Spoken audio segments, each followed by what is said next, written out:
Bonjour à tous et bienvenue sur ce nouveau point hebdomadaire de marché avec une semaine qui s'annonce un peu plus calme. Nous avons toujours des tensions autour de l'évolution du variant Omicron. Nous avons aussi sous surveillance l'évolution de l'inflation aux États-Unis qui pourrait avoir des effets sur la mise en place du tapering. Ça se passe cette semaine, c'est sur la chaîne youtrading.fr.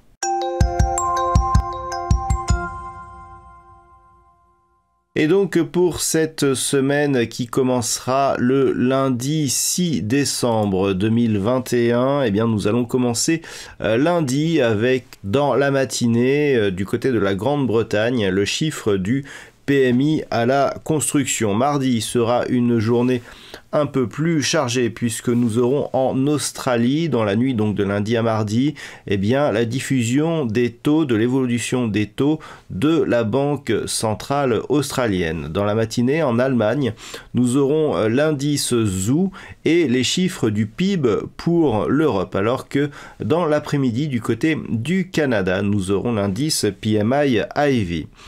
Mercredi, dans la nuit de mardi à mercredi, donc mercredi matin, nous aurons l'évolution du PIB japonais. Ensuite, nous aurons dans l'après-midi au Canada, l'évolution des taux de la Banque centrale du Canada.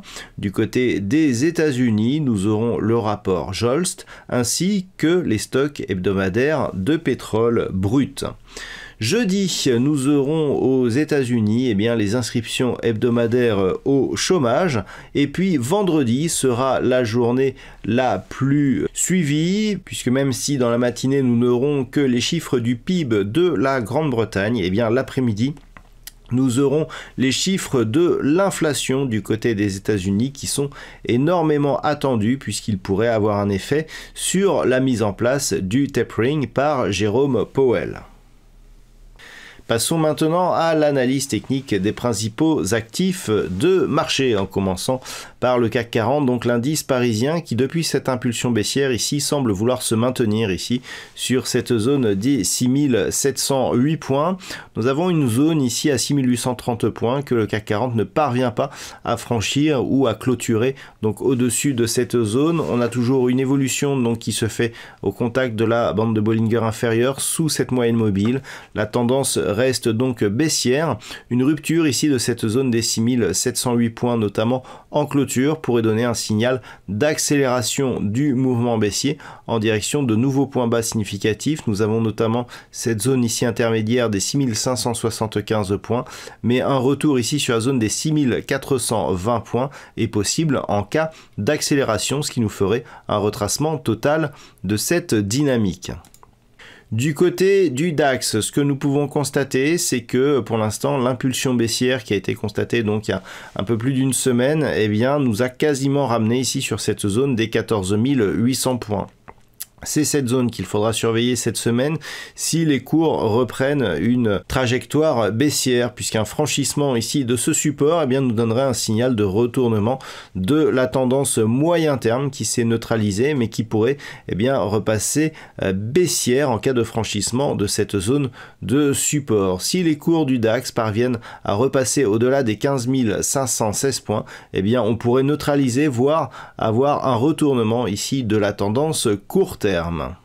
Du côté des indices américains, nous sommes toujours ici dans une évolution qui reste haussière malgré l'impulsion baissière que nous avons connue il y a quelques jours. Nous pouvons constater que cette zone des 4550 points qui était précédemment résistance ici sur cette zone, s'est presque transformée ici en support sur cette phase. Donc on est pour l'instant dans un biais qui reste haussier d'un point de vue moyen terme puisque nous n'avons pas eu de rupture de point bas significatif.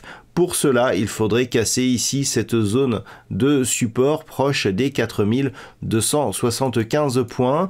La reprise de la dynamique haussière serait validée en cas de franchissement haussier de la zone des 4700 15 points. Sur le Nasdaq, la configuration est elle aussi haussière. Nous avons une tendance qui continue à valider des anciennes résistances comme nouveau support.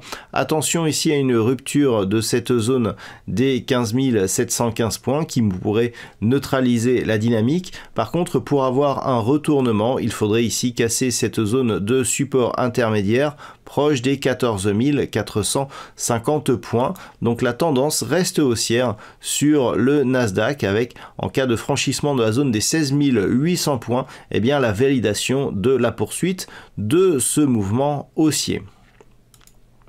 Sur les matières premières, la semaine dernière, nous avons connu une poursuite de la descente des cours du pétrole brut avec un WTI qui est revenu chercher ici une zone de support intermédiaire qui avait fait l'objet de nombreux contacts ici sur cette zone proche des 61,50 $ le baril. Ce niveau a été quasiment testé la semaine dernière et puis on a rebondi pour repasser ici au-delà de la zone des 66,50. Donc le WTI a reperdu ce qu'il avait mis en quelques jours, ce qu'il avait mis quasiment un mois à gagner.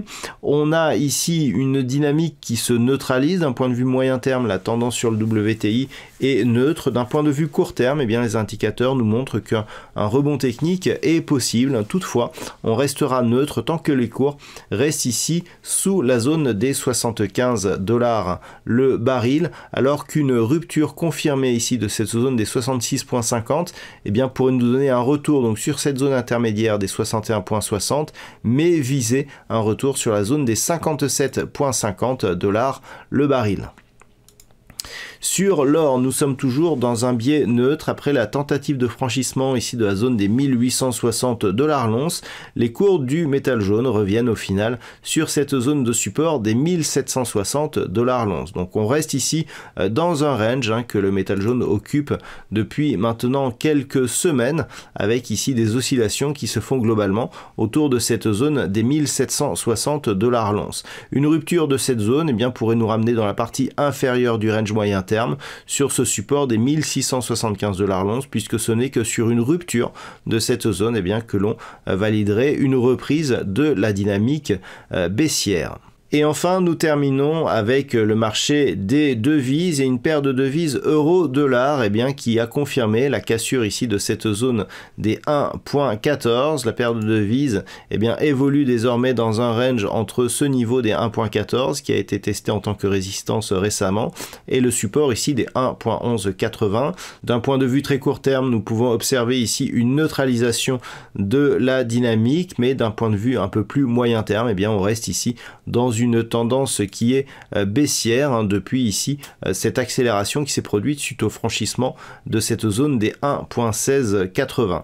La reprise de cette dynamique baissière se ferait en cas de rupture ici de cette zone des 1,11800 qui pourrait marquer une accélération du mouvement de cette tendance. Et puis nous terminons avec la paire de devises livre sterling contre dollar américain, paire de devises qui reste elle aussi dans une dynamique baissière d'un point de vue moyen terme suite à ce double contact ici sur la zone des 1,1420 et la rupture ici de la zone des 1,3675. Les cours se dirigent désormais vers ce support majeur ici des 1,3140, une paire de devises donc livre sterling contre dollar américain qui reste là aussi orienté à la baisse et qui pourrait venir tester ce support très prochainement. Voilà donc ce que l'on peut dire sur l'analyse technique de ces principaux actifs et pour cette semaine. Je vous souhaite une bonne semaine sur les marchés et on se retrouve dès lundi prochain pour un prochain point hebdomadaire, toujours sur la chaîne youtrading.fr.